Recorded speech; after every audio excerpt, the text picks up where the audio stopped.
the biggest threat to America is not Al-Qaeda, it's not ISIS, it's not Putin, it's not any of these guys, it's China.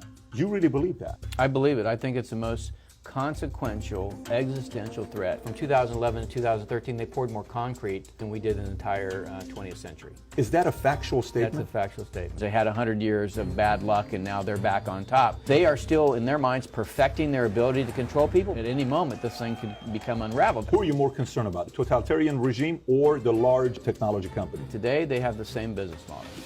Really? You're talking about having to change a lot of things for us to move forward. No. What you can criticize is the policies of the government that allowed for the behavior to occur in the first place. That's a strong statement, Stu. Not only can you not opt out, you don't know who owns the data. Everything that you do can be watched. Is it political? To me, it's not political. It's not about quid pro quo. It's about adopting Xi Jinping's worldview. There is terabytes and terabytes of data that's created about you, and you have no control over it. All right, today I have a special guest, General Robert Spalding, who wrote a book called Stealth War: How China Took Over While America's Elite Slept. He was the former senior director of strategy at the National Security Council when I think Trump tweeted out something in 2014. And he said, remember, China is not our friends or not our ally. And he got like 300 retweets. It wasn't something big. He tweeted this back in 2014 or 2015. And then all of a sudden, you know, one day, everybody in the news is talking about 5G. And prior to that day, we weren't really talking about it. And all of a sudden, hey, we got to be the leader in 5G. I'm like, 5G? So I'm going to start looking 5G. Okay, 1G, 2G, 3G. 1G is the regular phone back in the days. 2G is whatever. 3G is the iPhone, you know, and then 4G is the latest phone. And then now 5G is going to be changing the game. And most people go to, well, 5G is just a faster phone, right? Because that's what initially, we've always seen the G linked to a phone. Oh my gosh, I can download a movie in 3.6 seconds now on Netflix, a 2-hour movie, where before it was 3 minutes or 6 minutes, whatever, right? When you think about 5G, what do you think about of 5G and the capabilities and what it can really do to whoever that has access to it? That's a good question. So if you go back to 2007, when the iPhone came out. 2007. The top 5 in market cap were AT&T, General Electric, Microsoft, ExxonMobil, and Shell. Right? The phone comes out in 2007. I had one, 3G network. It's not a very good experience. 4G network comes out. By the way, we're the second country in the world to build a 4G network. Now you've got something, right? So when Steve Ballmer laughed at Steve Jobs, said, we don't need one of those. When you took the platform, which was the iPhone, and you married it up to the 4G network, which was the pipe for data, and it was a fast enough pipe, now you could create the apps, services, and business models that in 10 years led to the top 5 in market cap being Facebook, Amazon, Netflix, Google, and Microsoft. Right? So the Chinese see this and they're like, the platform and the pipe. So the smartphone, this iPhone, you know, which was the first one, then Android. So Apple and Google, right, dominate the mobile platform that the app services and business models of that economy are built on. Now look at the iPhone. It's a hardware, software, tightly integrated, closed-walled system like Steve Jobs liked, and the data was encrypted. Why was the data encrypted? Why did San Bernardino happen? Because Apple's an American company, right? They know you want privacy. They encrypt their phone. So now you've got the platform, and Android also went on to encrypt their platform. So both encrypted, right? So private devices. Take the cloud away from it. Just look at the device itself. Sure. It's meant to be a private device. Right. Why? It's American product.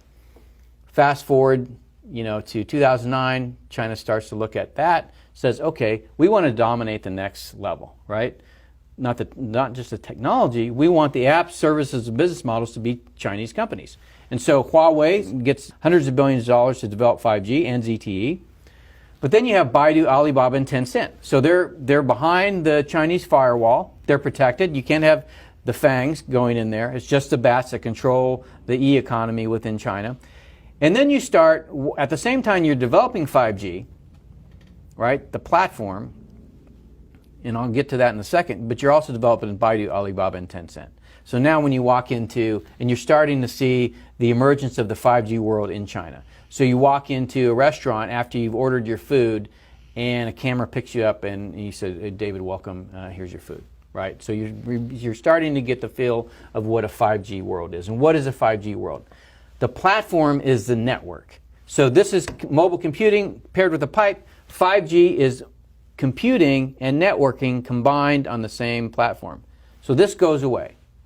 You walk outside your door and you say Uber. You don't get on your phone and say, I want an Uber. You just say Uber. Camera picks up your face or a microphone picks up you. Come on. That's what 5G is. That's what 5G is. And then the Uber shows up. There's a camera on the car that sees you, knows who you are, don't have to ask you your name. You get in and you go to wherever you want. You get out and you go do whatever you want. So in this world, in the 4G world, this is a platform. It's yours, right? You don't want to be part of that, all of that data. Remember we just talked about how do you influence society? You don't want all that data to be out there about what you're doing. Just don't carry one of these, right? Just opt out. In a 5G world, you cannot opt out. Who owns the data? This, you could conceivably say, you lease the data on here you own. If you're getting Google services, you don't own that data. But in the 5G world, not only can you not opt out because it's built around the city, it's not in your phone anymore. Not only can you not opt out, you don't know who owns the data. Everything that you do can be watched. And for every person by 2022, there's going to be, there's 2 cameras for every person. There's two people for every camera in China by 2022. They have 1 billion right now on surveillance. Right, A billion cameras in China right now. With artificial intelligence for facial recognition, right?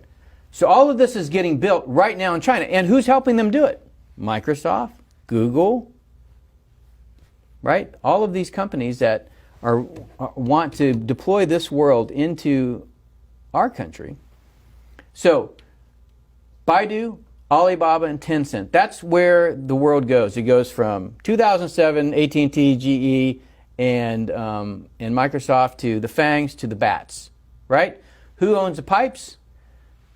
Me as a B2 guy, the first thing I look at in the country is where's telecommunications. Got to take that out, number one. But if rather instead of taking it out, you own or control it, so Huawei builds the pipes, then because you're behind the Great Firewall, you've built the app services and business models of the 5G world. And you're, like I said, you're already starting to see that. You know, where your facial recognition is built into your interaction when you go into a restaurant, or when you go into a store, or when you go into a bank. You know, everything's about, you know, the device is connected. Then as you build the network, then those proliferate. So 4G network, 10,000 devices per square mile. 5G network, 3 million devices per square mile. You're not going to carry 12 smartphones. You may not even carry a smartphone. 10,000 to 3 million? 10,000 to 3 million. That's what 5G does. The connectivity explodes, right? So that allows you to put devices literally everywhere that can make your life more convenient or can track you. There's a bike in DC. It's called Mobike. Have you seen these things? They're silver and orange. Look out for them next time you're in DC. They're silver and orange, called Mobike. They had them when I was in 2016 when I get to Beijing. You take your phone, and by the way, I took a phone, right, a phone that I threw away when I got home, and I had said, you threw it away when I threw it away when I got home. Load all the apps on it that a Chinese person has, so I can understand what they do.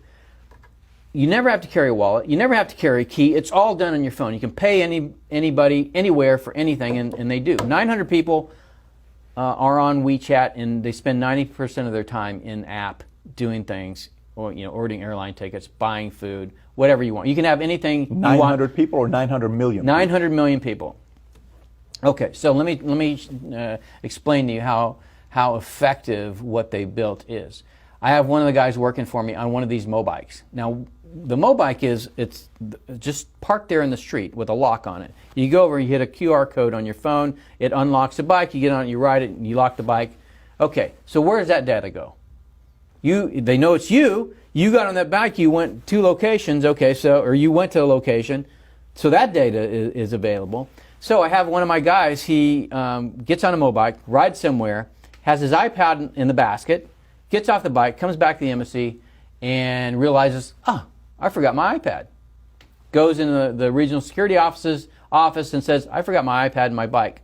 Calls the local public security bureau, and those guys call the guy that's got his iPad on his phone, on his cell phone, and say, can you bring the iPad back to the embassy? That's how wired Beijing is right now.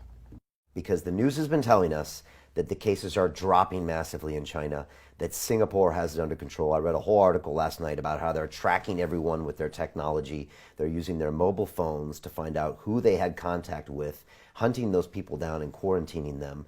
And now they are saying it's a success. South Korea cases dropped, Chinese cases dropped. But they're also saying the Western civilization would never allow this type of intrusive stuff into their information. Oh my God. What do you see, David? No, just let me just intervene there for a second. Okay. You have just said, virtually word for word, what was in the Rockefeller Foundation document in 2010 detailing a pandemic scenario based on a flu vaccine.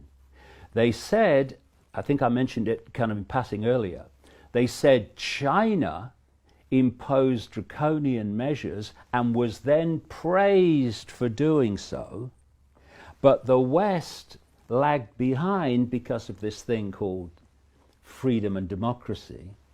And but eventually the West caught up and became also draconian.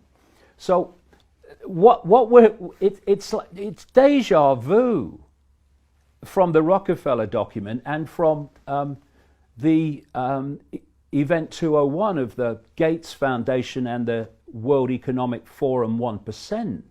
It's a scenario. It's a script, And Brian. So, yes, I understand what you're saying. So people that don't know, what is this technology in China? Explain how it works and how they track people and how it's become surprisingly even more draconian than it was, because I don't think a lot of people know this. Well, I've been saying for decades, if you want to know what is planned for the West tomorrow, look at China today. It's no accident that China is right at the center of this whole outbreak, which has gone on to create all this. This is how it works in China.